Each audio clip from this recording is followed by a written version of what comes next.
salut. Donc ça, c'est un billet pour Moscou.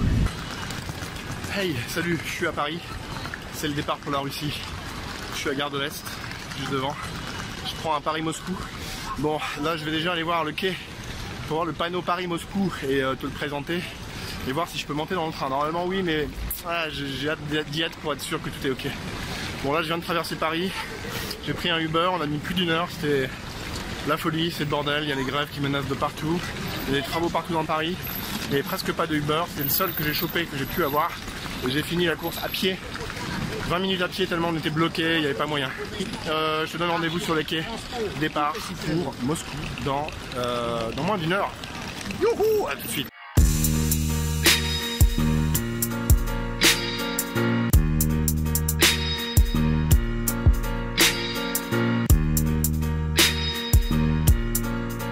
Je sais pas si vous entendez, il y a une annonce en russe, on est Gare de l'Est.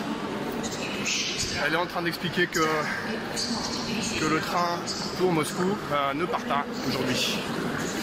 Donc grosse surprise, c'est un bordel monstre à Paris. Voilà des news. En fait, je vais prendre le Paris-Strasbourg et récupérer le train pour Moscou à partir de Strasbourg. Voilà les conseils de la SNCF en temps de période de grève.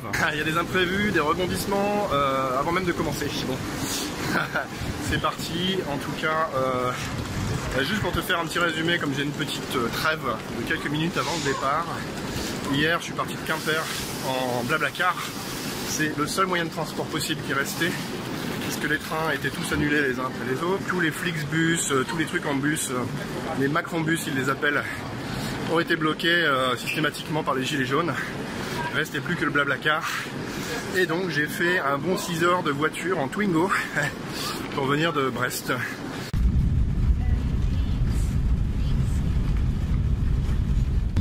Donc c'est juste le début du voyage.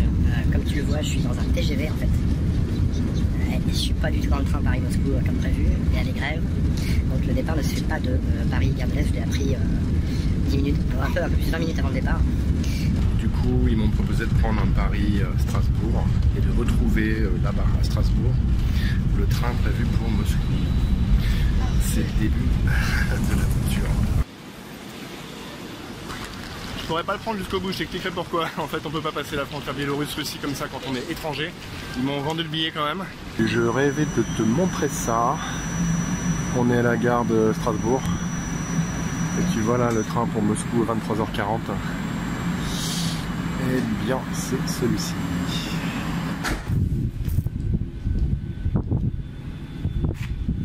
Nouvelle étape, je viens d'arriver à Strasbourg. Le train russe était juste en face, donc ça se simplifie un peu sur cette étape-là.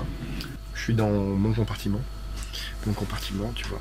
Là, on voit tout de suite avec le thé qui est prêt qu'on est dans un train russe. Et puis, alors, ma couchette est ici.